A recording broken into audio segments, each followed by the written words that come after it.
Michael Hendrix is a musician, graphic designer, professor, and entrepreneur. He is a partner and global design director for IDEO, a design and innovation consulting firm. He has delivered design keynotes at Fast Company, Wired, South by Southwest, American Institute of Graphic Arts, and others, plus music keynotes at South by Southwest Music, Sonar Plus, and MogFest. He is also an assistant professor of music business management at Berklee College of Music and a regular guest lecturer for professional societies and universities across the globe. In 2015, Michael served as an advisor to the White House's Global Entrepreneur Initiative, Spark, a common platform for connecting diverse programs working to promote entrepreneurship around the world. As a graphic designer, he has received more than 50 awards from major US design associations and publications. Hendrix's book, Two Beats Ahead, What Musical Minds Teach Us About Innovation, is the subject of this evening's talk. Please join me in welcoming Michael Hendrix. Hi, thanks, Megan. Hi, folks. I'm going to share my screen with you. But before I do that, I just want to say thanks for coming tonight. And I normally do this with my co-author, but because he is in Cyprus, which actually is his home country, he's in bed and can't join me. So I'm going to do something a little different this evening for you, and I hope that you enjoy it. So just give me a moment.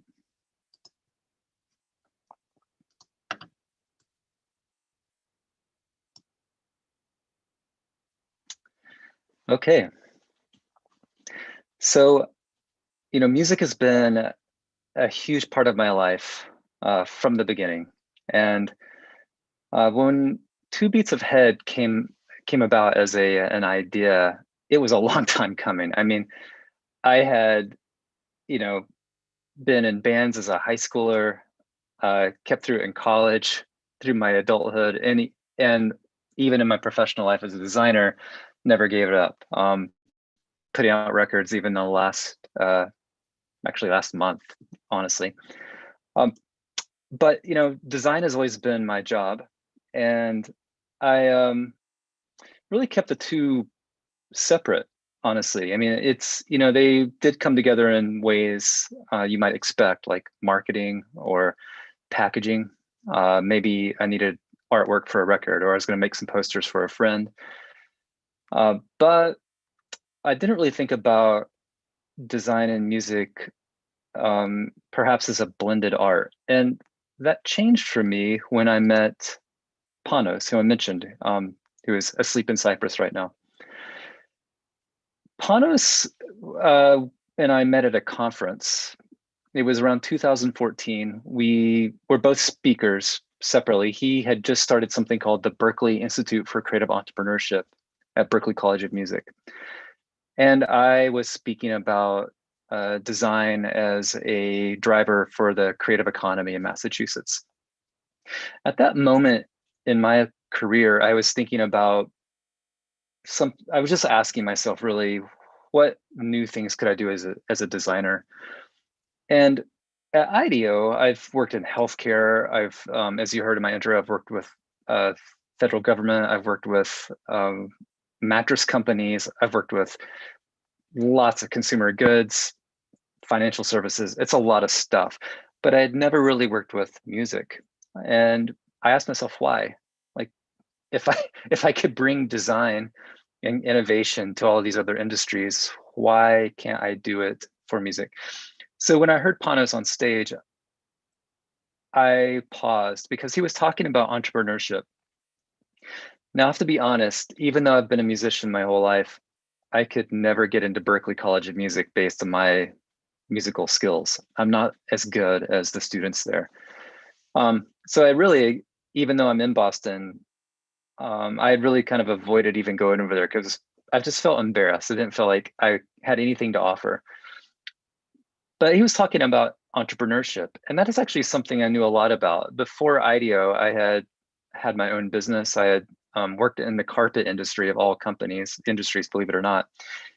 But it was in software, and helped them reduce the sample waste they have and cut down on landfill waste. So I knew what it was to go write a business plan, to raise money, to build software, to get it out in the world. And I thought maybe there's something there. Maybe there's a way of like, if Berkeley's interested in this stuff, then maybe I have something to offer too. So I stopped him in the green room, if you could call it a green room. It was, basically the backstage. And we introduced each other and we hit it off. And this revelation came about pretty quickly of music and design coming together. He asked me if I would come teach his first course in the program. And I said, sure, but I had no idea what that was going to be about, other than it was something to do with music and design. So I decided to make it very personal. And I just asked, like, what are the shared mindsets that I have as a creator in both fields? So the way I write songs, the way I play with other people, the way I get inspired, or the way I design, the way I collaborate on teams, the way I research and bring new ideas into the space so that we can create. And from that, I started to see some really clear overlaps. The terminology we were using, for example, in design and design thinking, we talk about observation and design research. In music, we talk about listening and inspiration, but at really at their fundamental, they are essentially the same thing. So they just had different expressions as they were made true in the world through their arts. And it made, as I realized that, I thought that's what I could teach. I can actually help all of these students at Berklee College of Music understand that they have some characteristics that are transferable outside of their virtuosity or their art. They can take that skill set and apply it to anything in their life. And when I was teaching them that, in many ways, I was teaching myself about who I had been throughout my entire career. It's ironic, I think, that most people in creative professions, and really most creatives, feel lonely, misunderstood, a little bit on the outside, and yet there's so many of us. But I felt like teaching these students at this critical point in their life that there was something special about what they did as creative people, not just because they were great singers, great musicians, great dancers, great actors, but because they were in situations that had developed their skill sets faster than most people have to develop them. So the need to collaborate just happens sooner when you're in a creative ensembles, whether it's music, theater, dance. The need to be able to call in inspiration quickly and to be able to generate ideas on demand, again, happens more quickly in those situations because it's just the ideal classroom for developing them. So with that, I was able to start to imagine with Panos, how could we share more of these ideas outside of the classroom? And what could it mean to everyone, not just creative music students, but what could it mean to the professionals I work with on a regular basis? What could it mean to the young graduate trying to find their way in the world? What does it mean to the creator that just feels lost and doesn't understand how they can connect into the professional world? That's what this book is about. That's what Two Beats Ahead is about. I thought tonight, since it's just me, it might be really weird for me just to kind of blandly tell you about the different chapters in the book. I mean, you can buy the book and read it. So I'm going to actually give you a taste of the course at Berklee, which you see here in the photo. I'm going to take you through a collaboration lesson, and it'll be fun, I promise, as we mix different music stories together. But what I hope you get from it is a sense of how these musical mindsets that we talk about in Two Beats Ahead are being practiced by these artists. And then what I can help you do after I go through the presentation is I can help you think about how to start transferring them to other parts of your life.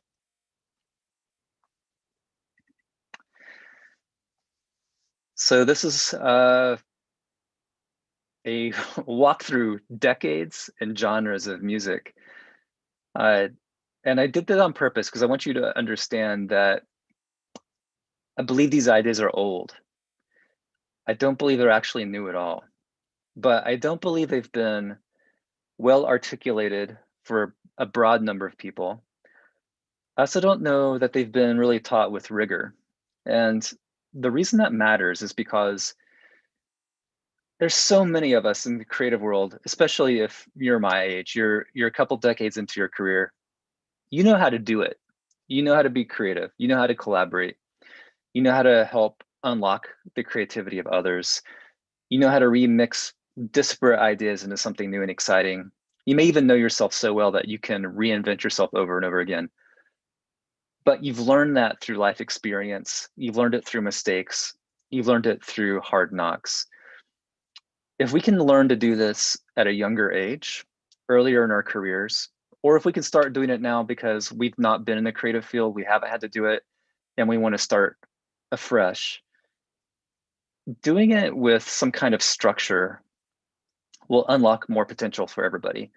And I honestly believe that's one reason this book is so important, is that you know as much as I do, the ambiguity of now, the ambiguity of the last year, the dynamic nature of everything, everything, our financial system, our education system is just so unpredictable right now. But I do believe if you have a musical mindset, you are more agile. You can more easily adapt to whatever comes your way. So let's look at these artists and learn more about that. We're going to start with Miles Davis. So when Miles was 18, he moved from St. Louis to New York to go to Juilliard. But a funny thing, he wasn't really into being at Juilliard. He was really into the jazz scene in Manhattan. And he was going to class for a little bit, but then eventually started skipping class, and he would go hustle down the street trying to find the shows, the gigs. In particular, he was looking for two other artists. He was looking for Charlie Parker and Dizzy Gillespie. He knew them a bit from their touring. He knew they were amazing. So he had actually met them before, had a chance to play when they came through St. Louis with them. And he believed they were the best musicians that he could possibly with, and he wanted to learn from them. So in a sense, you know, he was pursuing his education at Juilliard, but he was really trying to pursue his education with these two artists, Charlie Parker and Dizzy Gillespie. He thought if he could play with them, whom he considered the best horn players in the world, he could become one of the best horn players in the world. You know, eventually he found them. And there's a funny story. If you ever read his autobiography, it really takes him a long time. Weeks. He runs out of money. Actually, at one point, he has to go back home and get money from his dad again. But when they finally got together and he finally could click, it was everything he wanted. The rivalry between the musicians that existed helped push Miles Davis, helped him define his craft, helped him move into a new space. Every night, it challenged Charlie, and it challenged the whole scene, actually, because Miles Davis started to dominate the scene in New York, and they created a whole new kind of music called bebop. You know what's interesting, and this is just a side note. You know, bebop really it happened during a lockdown, a clampdown in vinyl production. So during the Second World War, there was a period of time in which vinyl records couldn't be made. And in that period in which new music wasn't being distributed across the country through vinyl, bebop was happening in New York. So actually, when vinyl came back out and you had 3 or 4 years of development of a sound, it blew people away because it was so radically different, because it had evolved over those years because of Charlie Parker, Miles Davis, and Dizzy Gillespie. And it just blew people's minds. So what made these three players great was their pursuit of discovery, of creativity, trying to push the edges and move into new spaces, trying to outdo each other. I wouldn't call it competitive, was more about trying to raise the bar and be as good as the person next to you. They had a desire to learn, a desire to grow. And there was also kind of teamwork that happens in a jazz band. So if you are a musician, you understand what I'm saying, that there is a leader, but there's not, because leadership moves as the song demands. You fall back, you comp for somebody else, you let them take the lead. And I think this is an interesting kind of teamwork that's not about filling a role to win, so to speak, or to conquer or coordinate. That's, the model of sports, which is really modeled after military tactics. And in that kind of teamwork, you fit the role, you do your job, you do what's expected of you, and that's how you win. You know that everybody's playing their part. But in the kind of teamwork I'm talking about, and the kind of collaboration I'm talking about, it's different. It's this idea that you merge with somebody else to make something new. As I said, you lead sometimes, and sometimes you pull back and you follow. That's a fluidity in the team, so to speak. You understand as a person in different modes. So you might be in the spotlight for a second. You might be in the background. You might leave the stage for a while and let someone else be successful and show off their chops. So it's not about your role. Obviously your craft matters, but it's about listening to one another and knowing how to make something bigger than yourself as an ensemble. So it's in many ways ambiguous because the team has this fluidity in it, but that ambiguity is an asset. It represents possibility for doing something greater. It's the blank canvas for creativity. And as a musician, you wonder, what new thing will I hear tonight from these people I'm playing with? In your best nights, who's transcendent? Who's going to show me something new and take me to a new level that I didn't expect music could take me? That was the goal of that band. Doing that night after night starts to build fluency and confidence and flow with each other, and starts to make that feel like second nature. But that's hard work. It's hard work to get there, and it takes discipline and practice. Beyonce is one of those people that's really good at it. She, again, a person that's learned through a long career. And in particular, this mindset I'm talking about, this collaborative mindset, is something she brought to her album Lemonade. So she invited more than 100 collaborators from the worlds of pop, rock, rap, and electronica to contribute to Lemonade, which became a Grammy-winning album. When you look at who she invited, it seems pretty unlikely. So you've got a Somali British slam poet named Warsan Shire. You have James Blake, I know, avant-garde British electronica artist. You have Father John Misty, kind of a tongue-in-cheek troubadour. You've got Diplo. You've got Kendrick Lamar and Vampire Weekends, Ezra Koenig. You've got a lot of people there, big personalities, quite different, and none of them like what Beyonce does.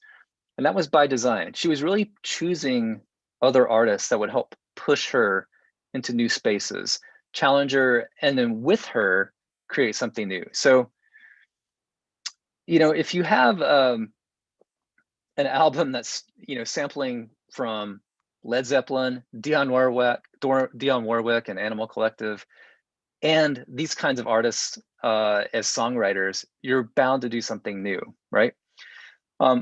What tied it all together for Beyonce was she actually appreciated the style that each of these artists brought. And what she wanted to do is see where it would stretch her collaboration or her style. When you look at that strategy, it's different than, say, an artist saying, last time I did an R&B album and with some hip hop, but this time I want to do some country. So I'm just going to go write these songs. I'm going to go to the studio, get some session players, from Nashville, and they're going to blow this thing out. she wasn't thinking that way. She didn't have this end game in mind of, I'm going to make X kind of record. What she had in mind was a concept, but then she was really curious about, if I did that with these other people that I really admire, what would come of that, right? And so Jack White, for example, from the White Stripes, or and etc. He she approached him and said, I want to be in a band with you. She literally said that, I want to be in a band with you. I love the way you play guitar. I want you to play with me. Because he's Jack White, and again, she could have hired a blues-based rock guitar session player to do what Jack White does, but that wasn't the point. The point was the chemistry with this interesting person to create something new and unexpected.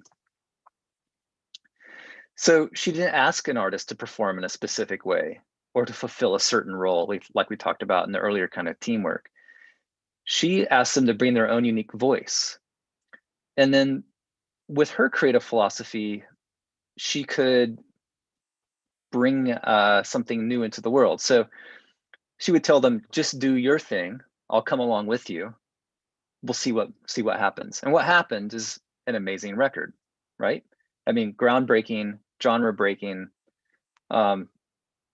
with some songs that had up to 15 writers on it, like Hold Up. I mean, and when you listen to a song like Hold Up, it doesn't really fit in any good category. It's all over the place in the most perfect way.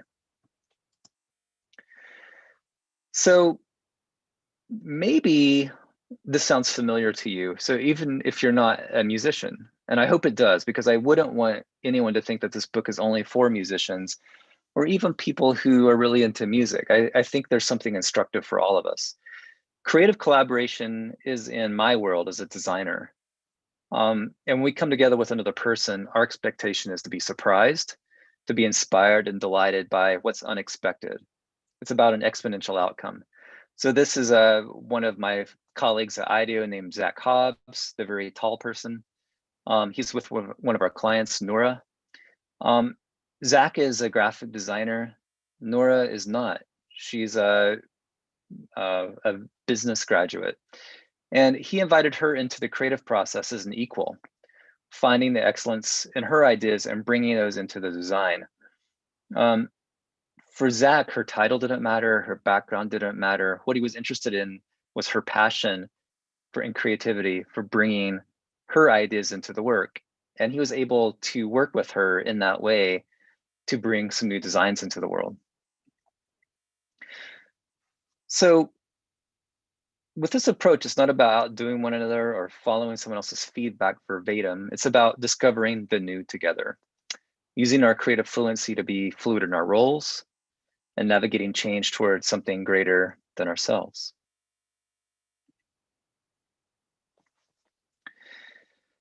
So the distinction of roles and hierarchies starts to disappear. And as Icelandic artist Bjork puts it, you merge with other artists to create something new. She explains it in an interview. I want to read that quote for you in a second.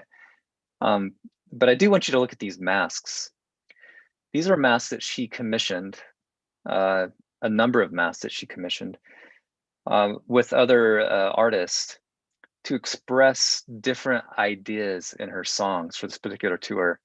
The one in the middle actually follows her muscular system from scans of her body. It was designed by Neri Oxman's group at the MIT Media Lab. And you wouldn't normally think of a pop star hiring the MIT Media Lab to create some kind of stage presence. That's exactly what I'm talking about, though, that creativity that says, I'm really interested and impressed by what you do, and I want to see what happens in the best unexpected way if we come together. So here's what Bjork said. She said in an interview, we talk a lot about merging. When you merge with another person, when you lose yourself, and how we don't like that merging is looked upon as weakness. I think it's a talent that a lot of women have. They become the other half of someone. Sometimes it's looked down upon, but it's a strength. It's the feeling of losing yourself to something that's bigger than you. It's 1 + 1 = 3. It's a very feminine quality. Merging with people should be a strength. I don't know uh, whether we really want to gender it or not, but I do believe in the creative world, this is the critical strategy. This idea of merging with somebody else, of losing yourself in that creativity with them so that you can build something new. I think this is an unusual idea in the professional world, even though I showed you one example in my design experience. But at work, it can be overwhelming to manage all the different initiatives, separate agendas, and unique personalities you deal with on a daily basis. I mean, our defensive instincts can overpower our curiosity, and it's just hard to stay sane. And it's actually very difficult to grasp the complexity of companies today and feel confident and comfortable. And so often we just get into these defensive postures where we don't actually want to collaborate with people. We don't want to be vulnerable with them. We don't want to be curious enough about them to figure out what they actually are passionate about and good at and what they can contribute. But I believe we have to be able to move past that to this space where we can be in a plus mode instead of a versus mode. I was talking to someone earlier today about this idea that surrender is actually one of the key creative attributes that we can all bring to collaboration. It doesn't mean losing your voice. It doesn't mean submitting to somebody else. It doesn't even mean compromise. But it does mean embracing the process and starting to recognize what two, 3, 4, 5, how many people you can imagine, 100 if you're Beyonce, come together to build something new. So, just a way to think about that in a company. Lots of times you have business versus the branding. So, we got to meet our numbers, so we got to cut back on marketing. Or you have, the legacy of what was in a company versus the change that needs to happen to adapt. You have people who are focused on, all the social systems and are no longer interested in the heavy assets that create our world. You have people that are strategic versus intuitive. You have people that are focused on efficiency versus those who are curious and want to discover. The trick is to not make this a versus, but to always make them a plus, to hold them in tension. There will be conflict, there will be contradiction, but you can absolutely do that when you're seeking out these passions in one another. I want to show you a story again from music so you can see how this works. You probably recognize these folks. So when John Lennon and Paul McCartney met as teenagers, their passion for rock music brought them together. I mean, they would sneak out of school to write and spend hours in the afternoon working on their own songs, mimicking their idols like Elvis Presley and Buddy Holly. It was an amazing collaboration and had an unprecedented artistic and commercial success.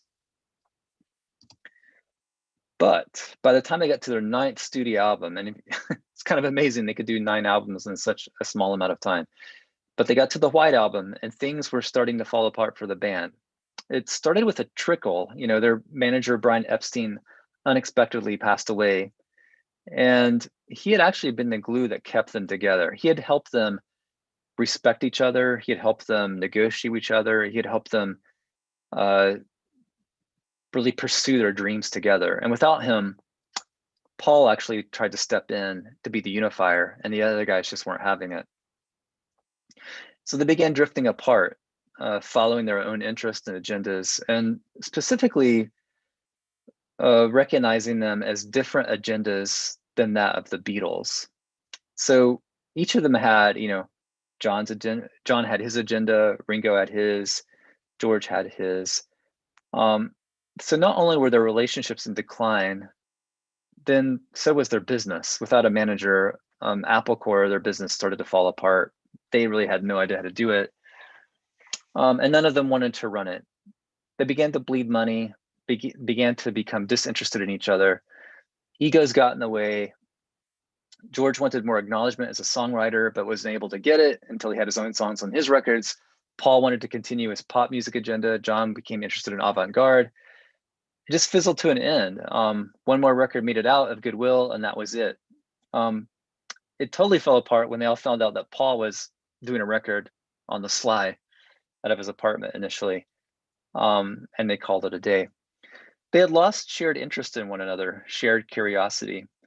And with that, they had lost a shared purpose that had bound them together. And that shared purpose had been this belief in one another, this belief in being able to create something new to the world. And they did. They changed pop music for us. But once they stopped believing in that shared purpose, and once they started looking at their own egos and not bringing their interests together to share, but keeping them separate, that was the end. So to be a good collaborator, to be able to be in this kind of environment, whether you want to be like Miles or Beyonce or John Lennon, I think that there's two sides to that coin. One is this idea of being sharp, being confident in your skills so that others can call on you to use them. They need to know you're good at something, whatever that something is. That something can be a hard skill based upon, your college degrees, your life's hard work, your discipline that's created whatever it is that you make.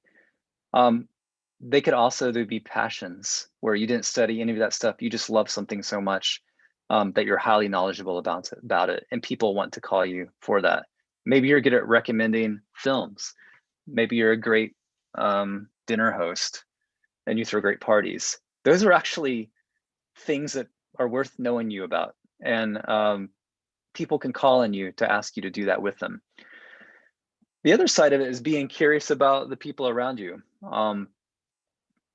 about your friends and the different kinds of things they can bring to the party as well. So you plus them equals something new, right? It doesn't have to be your job titles, doesn't have to be your roles in your organizations, doesn't have to have anything to do with your education. It has to do with what you become excellent at and what you're passionate about and your curiosity in somebody else. I really believe that's the way we go from this versus mindset to a plus mindset. It's the way that all of these artists that I've been talking about continue to be successful. I don't think you would look at any of them and say they didn't have a sharp, pointy talent, not that they weren't known for. I mean, they were all excellent artists in their own way. And yet, when Jack White and Beyonce come together, they're actually creating something new to the world that we've not heard before. When Miles and Dizzy came together, same thing. Bjork and Arca, same thing. Without these collaborations, without this ambition and this curiosity for what could be, none of these great things that we have in the world that we enjoy today in the records would exist.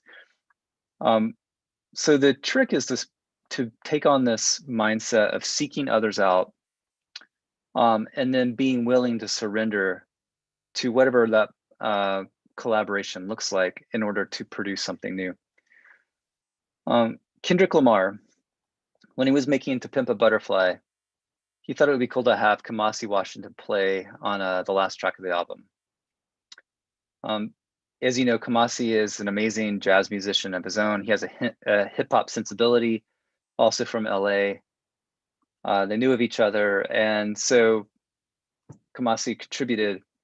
But Kendrick heard what he did and said, "Man, this is actually so cool. I think I actually want you to do arrangements for the rest of the record." And so he actually brought him in and started rethinking the songs with Washington's arrangements, horns arrangements.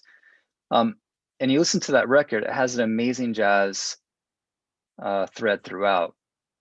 The free jazz style that Kamasi Washington brings, with obviously a hip hop sensibility that works with the music itself. And I was reading an article recently about this collaboration again. And one thing that Kamasi Washington said about Kendrick was very similar to what Beyonce was telling the other musicians about doing their thing.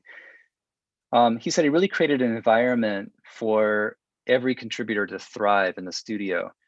And he was able with with that kind of contribution where people felt fully themselves, fully fulfilled in what they were doing, he was able to bring it into his vision and start to make it into something bigger than either of them could imagine before.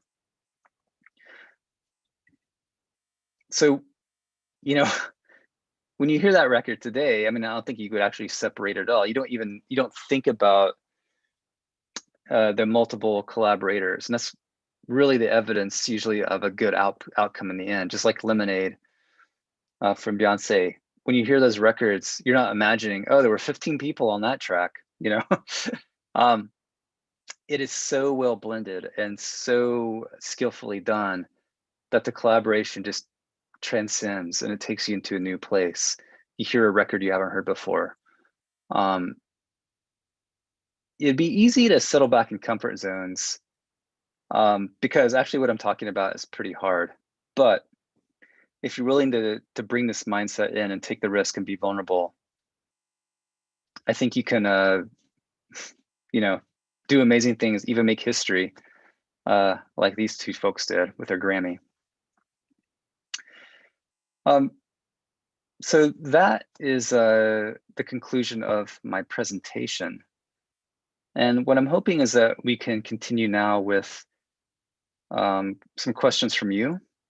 I will throw in some stories from the interviews. I'll tell you a little bit more about the book, the different artists that we've interviewed, from Hank Shocklee to Jimmy Iovine, Imogen Heap, some up-and-comers like Madam Gandhi, Spencer Tweedy, and then plenty of other names I could drop. So I will stop sharing my screen so that you can just see my face, and we'll get into your questions.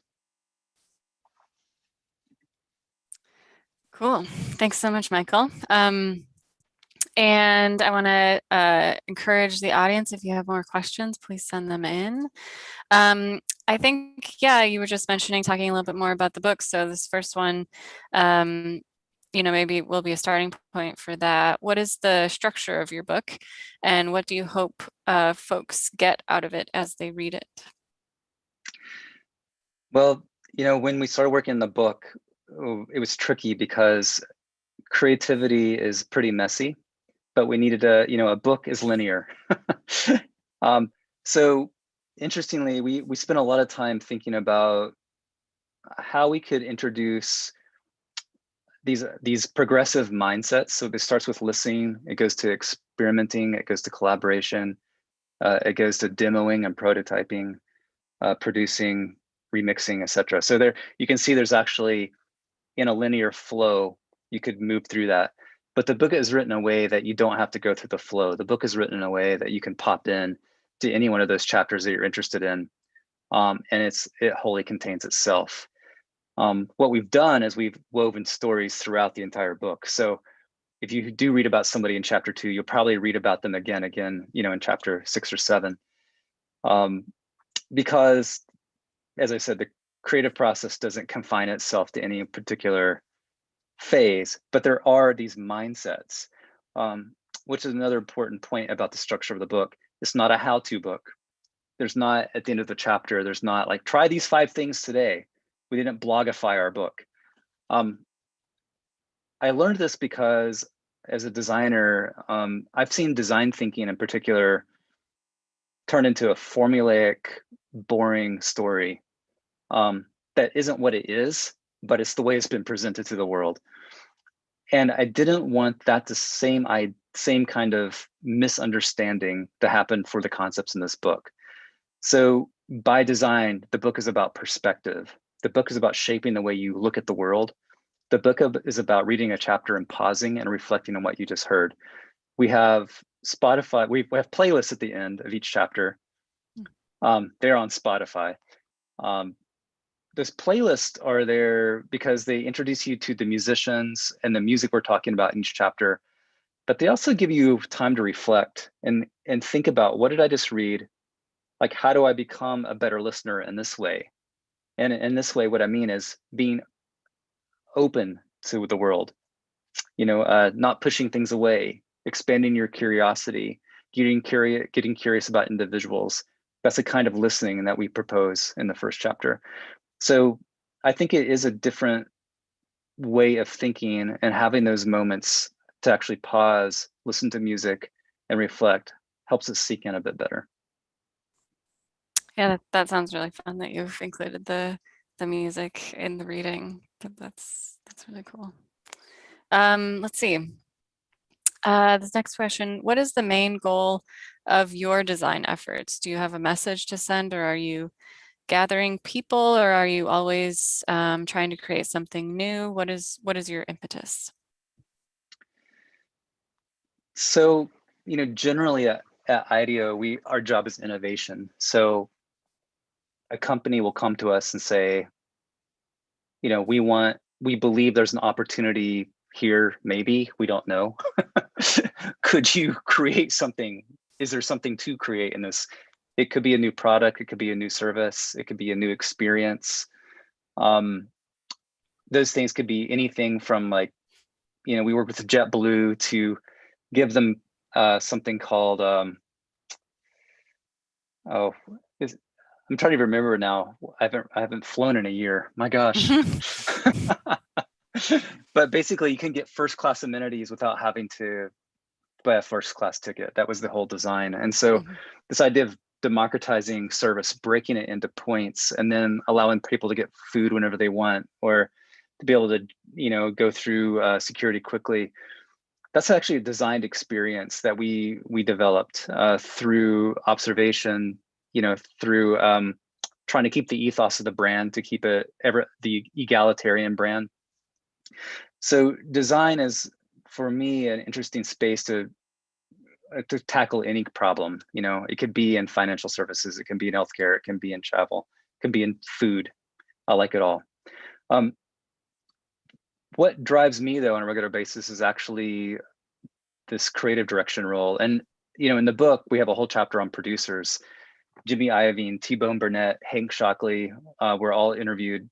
And I really think of myself more in that vein, as a person who works with other creators and helps them achieve the best that they can be.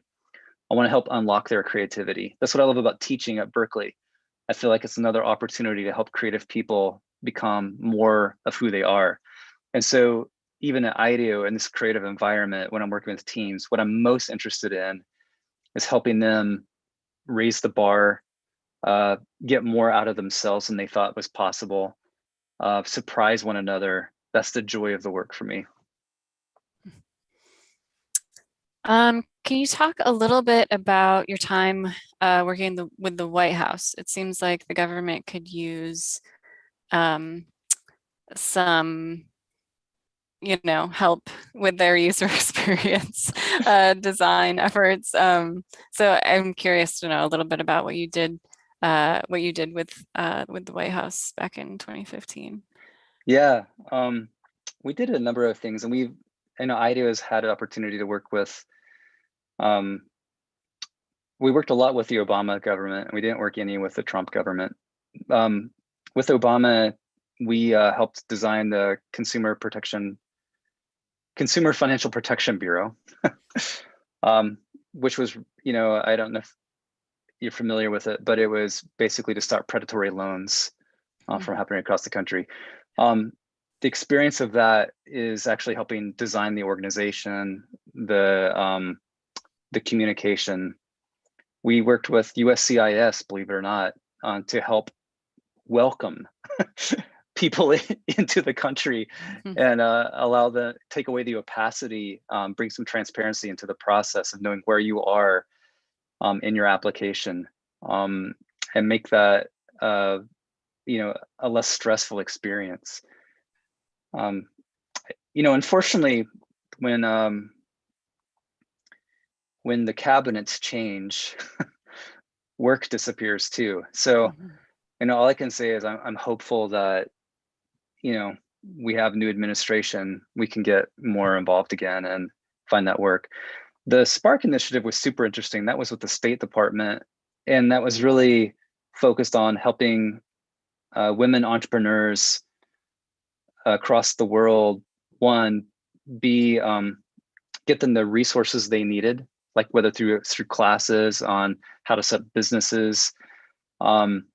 It was also, it helped take away some taboos. I mean, there are plenty of places. America is pretty unique in that, you can actually just default on your loan, and your business can go under. And there's protections in place that allow you to somehow move on from that, right? We do believe in some kind of forgiveness, but not every country works that way. Not the governments don't have laws like that, and you can just end up in jail and not be able to get out if you can't pay people.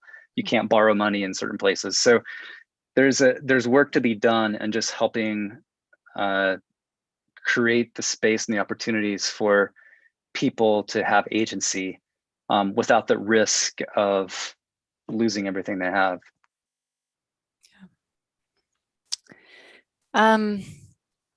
This question I think is kind of trying to get at what the in-between space is.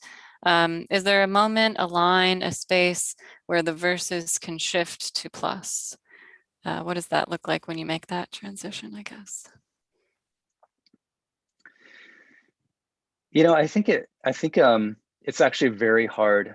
I've talked to a lot of people about their teams at their offices, or sometimes in school when you're just put on a group project. Your teacher just chose who had to work together. Those are very hard moments because you don't know anything about each other. You might all be very different. So I believe trust begins not with all trying to be chummy and doing a lot of icebreakers and revealing yourself. I don't believe in that. That comes over time, actually. But where it begins is actually respect for what one another brings to the room. So I think investing in those moments where, again, being curious about one another, learning about what motivates each other in the room, on the team, asking how each of you can bring that to the forefront of the work that you're doing, giving each other space to share that knowledge and to represent what they care about, starts to build that respect and starts to build some trust. Now, it has to be more than words, because if someone tells you, I'm good at this, you better be able to rely on them to do that. And Miles Davis was great. Like, if a musician came in and said they were hot and they messed up during the gig, he would just kick them out. So it starts with that respect, in your skill set first. Is like, I got to believe in you. I got to believe that you can do the thing that you said you could do. Then I think the other kind of trust comes later, that personal trust of, wanting to know more about each other beyond what you're doing. So I would start there to build it. And it's hard. I know it is. It's part of the challenge, but hopefully in the book, there's enough ideas too to help spur that on, to help you shift in that mindset. Yeah, I think that's helpful. I think we'll make this our final question. How do you see design compromised by economy? To what extent does that affect your work and what you would like to express? Well, there's always, in my experience anyway, been a tension between art and commerce, and everyone's got to eat. Everyone's got to have a place to live. Right. And I think all of us as creators wrestle with that tension in one way or another. When it comes to a business, like a design business like IDEO, which is big, we have like almost 800 people in it. There's always that tension of asking, is this work that needs to be done? For example, does the world need this thing? Fortunately, we have really we've built trust over the years. We have a reputation that allows us to ask those kinds of questions of our clients, and it allows us to push our values into the work as well, things that we care about. So that could be, in a financial project, that could be ensuring that we are actually making choices that raise the floor for everybody, that give everybody more access to the tools. That could be in anything from accessibility of software to, easier applications for loans. It could be, even easier access to buildings. Lots of times, people don't trust the internet. They want to go to a space instead, especially when it comes to finances. So it's being mindful of those kinds of things. It also comes down to the diversity of people you want to serve. A lot of design needs to be informed by a broad diversity of people. It can't just be people like me, the white middle-aged guy that gets to talk on Zoom, across the country. So we need to be very mindful. We have design research screeners that put a lot of time into ensuring that we're not overlooking parts of the country, that we're not overlooking people that have been marginalized, and getting their input. And not only their input, but creating the situation for them to participate in the design itself, which we believe is really important. So all that to say, like, when you bring the finance side to it, there's still a lot that we can bring into the design, our values, the kinds of things that, when you put typically in that category of art versus commerce, that don't intuitively go together, but through our work, we're able to find a way. There's sometimes we find work that we don't want to do, so we don't do it, we turn it down. But for the most part, we've been able to balance those things. In music, same kinds of challenges. You just got to decide what game you want to play. I think there's an audience for everybody now, though.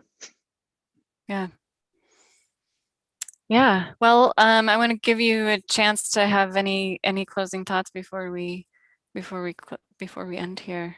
Anything you want to leave us with? Well, first, thank you, because I've never done this presentation on camera, and so that was a new experience for me. I hope it came across okay for you. I didn't talk too fast. Two, if you're curious about these ideas, I've been careful just to make it very fluid and not bracket it into do this, do this, do this. Here's a business example, here's a music example, because I actually don't think that way.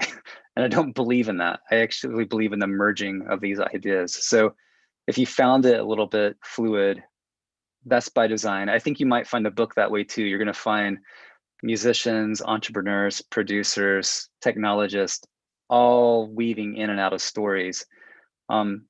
Because ultimately what I believe is the shared mindsets that all of these creators have are the same. It's just the hard skills, the hard evidence that you see of those mindsets that differs. And I believe that everybody watching this is also in that mix. You have these same skills too. So I hope the book unlocks something for you. Great. Well, I feel inspired to go create something by your talk. And, I think that's what good design does. You see it and you want to go make something yourself. So thank you so much for sharing tonight. I want to thank the audience as well. Thank you for watching and thank you for your questions. If you're interested in purchasing a copy of Michael's book, you can use the link in the chat. That's going to take you right over to Third Place, and you can purchase locally. That would be great to support a local store. Michael, I hope that next time that you are circling around the country, it's in person and we can host you live in our building. That would be really fun. But until then, I hope that you stay safe and have a great night. Thank you.